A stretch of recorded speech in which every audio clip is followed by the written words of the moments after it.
आज हम मानव भाव का प्रकृति पर प्रभाव इस विषय पर चर्चा करेंगे।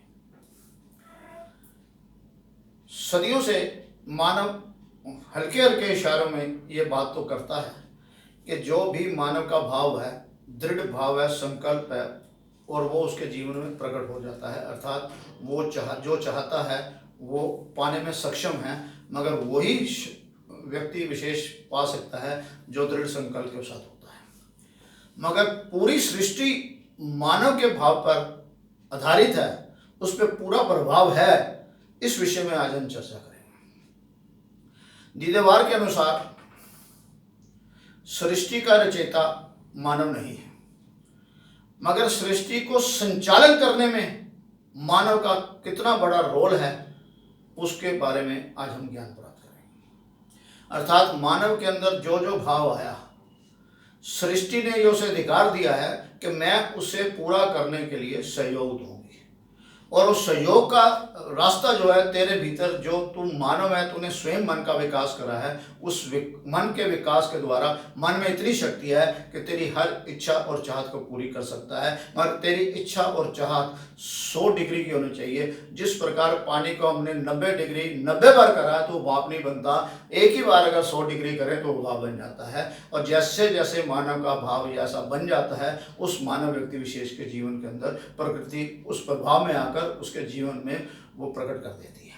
मगर सृष्टि का पूरा नियम जो मानव के अंदर है, जैसे ही हमने ठंडी मुल्क है जम्मू और कश्मीर देखें और वहाँ के मानव के अंदर, सभी मानव के अंदर ये प्रभाव आया कि यहाँ पर ठंड बहुत है, हमें खाने के लिए कुछ ऐसी चीज़ चाहिए जो हमें गर्मी प्रदान करे, तो सृष्टि ने वहाँ पर वो ड्राई फ्रूट जिसको हम कहते हैं, ऐसी चीज़ें दी जिसे खाने पे मानव के भीतर गर्मी पैदा हो सके।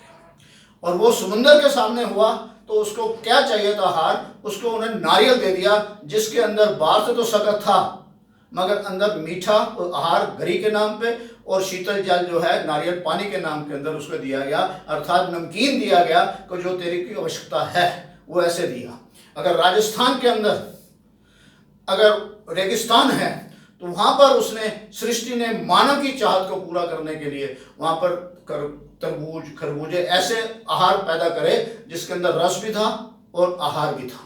अर्थात जितनी भी सृष्टि ने जो जो रचयिता करी है, जो जो कुछ वो पैदा कर रही है, उस एक बार संचालन करने के बाद, एक बार बढ़ाने के बाद मानव के भाव के अनुसार ही वो ऐसा सृष्टि प्रकट करती है। ये मत दीदेवार का अपना है और आप सभी व्यक्ति विशेष से कहता है अपने अनुभव से ये करके देखें। और दीदेवार इस बात को भी कई बार कह चुका है कि अगर जहाँ पर सूखा है, पूरा गांव अगर 100% डिग्री दीदेवार के अनुसार उस प्रकट करेगा तो वहाँ पे अवश्य बारिश होगी। और ये हिंदुस्तान के किसी जगह भी सूखा नहीं रह सकता।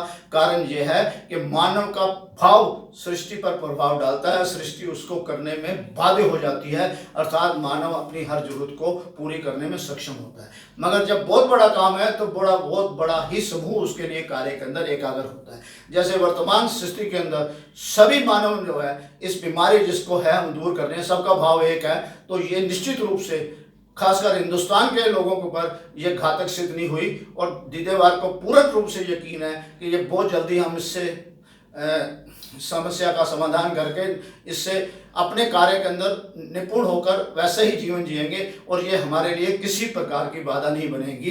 ये दीदेवार को यकीन है। और सभी जो मानव, हिंदुस्तानी मानव है, वो अपने भीतर ये प्रकार कर रहे हैं कि ये हमारे लिए किसी प्रकार से घातक नहीं है और हम अपना जीवन करेंगे। और पिछले 1 महीने से दीदेवार स्वयं सारे काम कर रहा है, वैसे ही कर रहा है, मगर प्रिकॉशन लेकर अपने स्वयं के जीवन का डॉक्टर बनकर कर रहा है। और सभी से निवेदन कर रहा है कि आपके भाव ही प्रकृति पर प्रभाव डालते हैं, और जो जो ये करेगा हमारा व्यक्तिगत, परिवार और पूरे राष्ट्र सदा सदा के लिए आनंद आनंद आनंद।